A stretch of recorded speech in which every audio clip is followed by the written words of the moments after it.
Hi guys.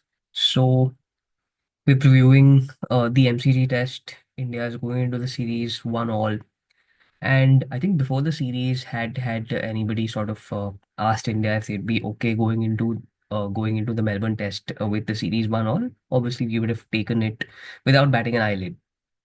I think psychologically, and I don't know if it matters too much, as Pat Cummins clearly said, but yeah, psychologically, I feel India have a bit of an upper hand. Um, Very thin margins though. India will still have to bat very well. But yeah, like the way the Brisbane test panned out, especially the last couple of days, the way Akashdeep and Bumrah batted, the way Rahul and Jadeja batted, it does look like India have a bit of an advantage. And obviously, with the way Bumrah bowled against the Australian batting lineup, especially against the top order, Steve Smith's wicket, all of those things obviously would sort of help India feel a little better about themselves as compared to how they felt after the Adelaide test. So I think it's nicely set up. 90,000 people at the MCG. It'll be a fantastic experience for from a viewing perspective. And yeah, the stage is set up for the greats to hopefully step up. India actually have a pretty good record at the MCG.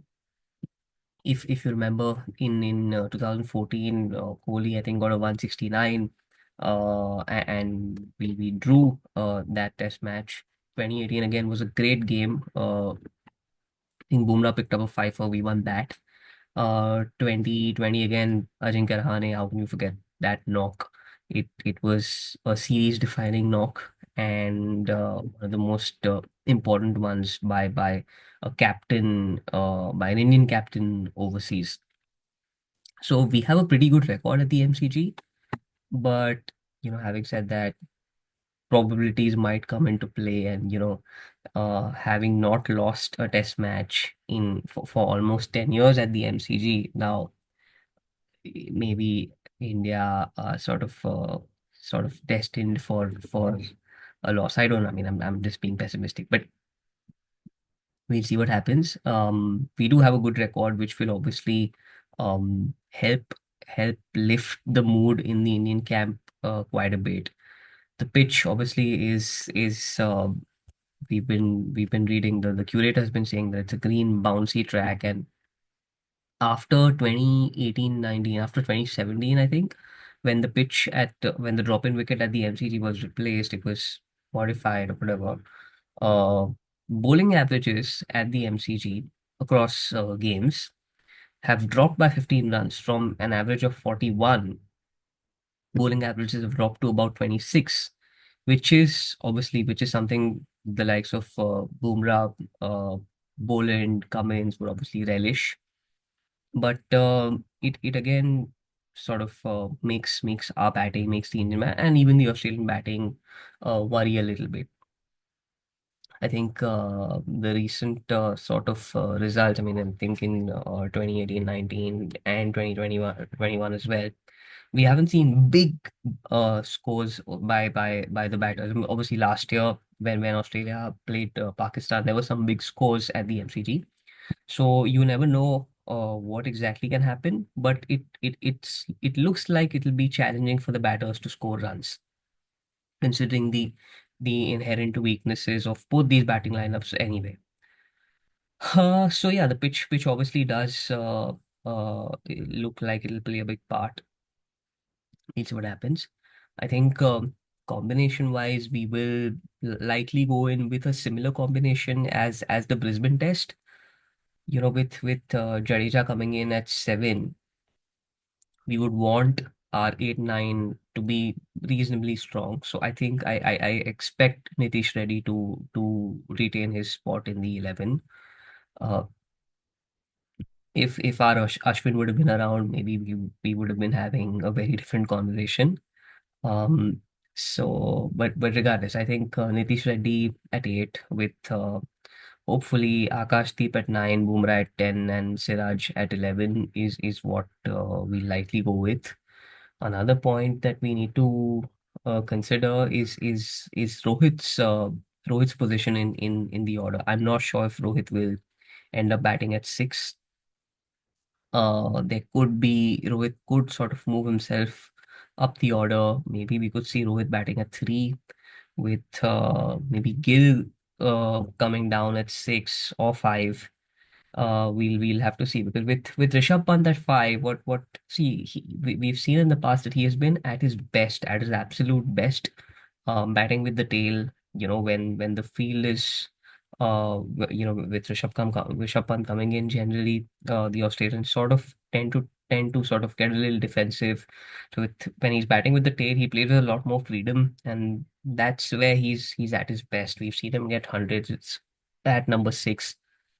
We've seen him play game-changing innings at number six. So maybe I think India could consider pushing Rishabh Pant back to number six with Gill coming in at five. Kohli obviously retaining his number four slot, and Rohit going up at three with Rahul and Jaiswal opening the batting. It would be very interesting because I think Rohit, my guess is Rohit will go back to uh, to complete attack mode. I see him coming in at number three and just trying to attempting to take the batting down or take the bowling down, and because he knows he generally he has sort of always tended to attack his way out of form. We've seen that in white ball cricket. We saw him play the IPL just before the T20 World Cup, and he wasn't in great nick in the IPL. But then we saw what he did in the T20 World Cup, and I kind of expect Rohit to sort of go back to complete attack mode at number three in this test match. He hasn't revealed much about the batting order in the press conference. So, but I do see some changes happening there. I think Rohit at three with Pant at six and Gill at five is what will end up happening for India. Um, with Australia, I think obviously Sam Constas coming in to open. It will be very interesting to see how Bumrah deals with him.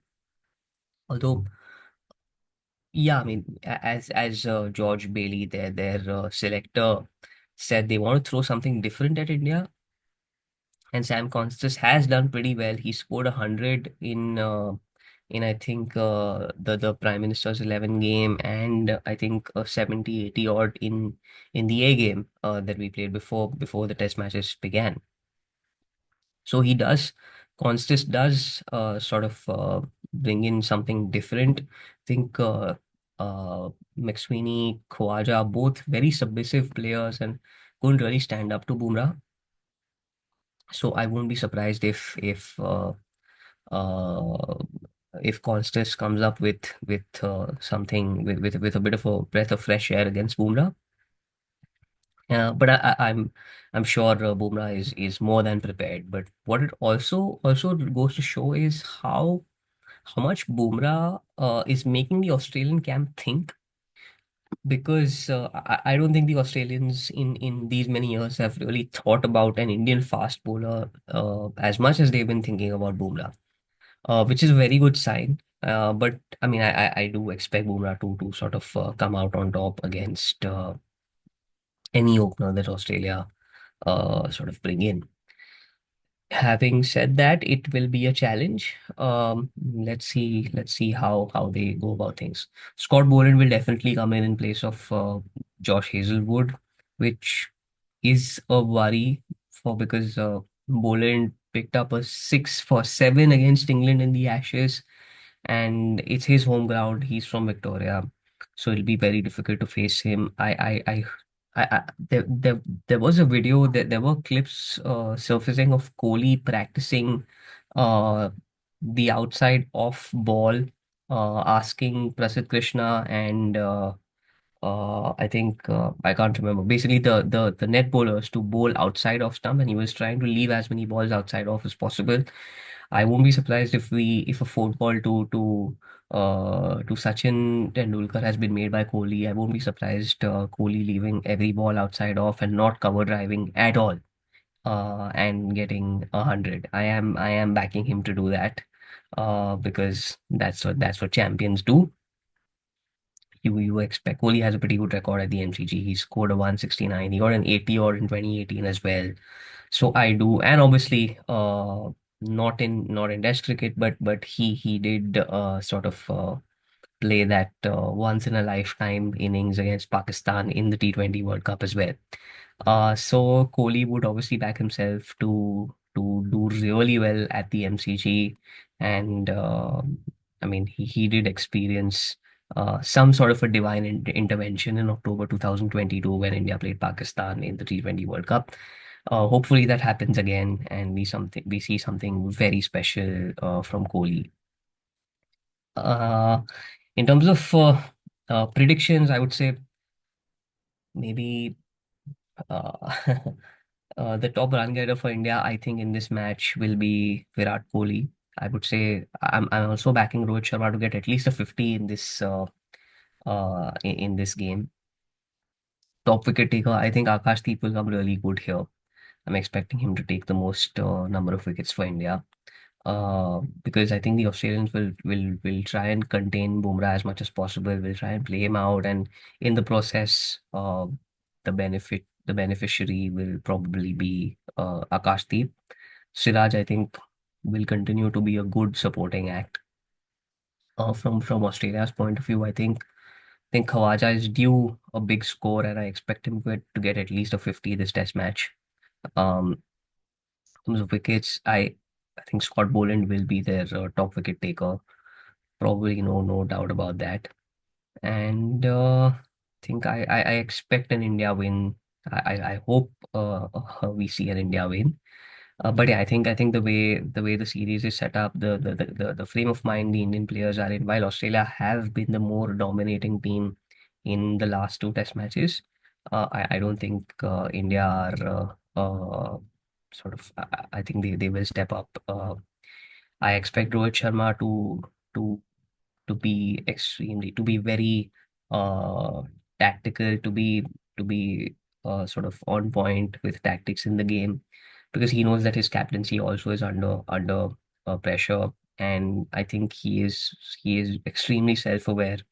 He knows he needs to be sort of more attacking as a captain. He knows he needs to make things happen and not sort of let the game drift.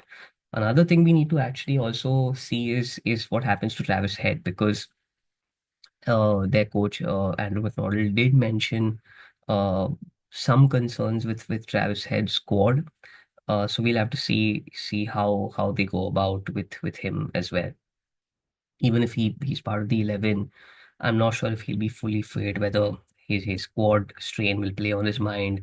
Uh, good chance for India to sort of get on top of him, considering the situation. So yeah, I do expect an India win, and let's see what happens. All the best to Team India.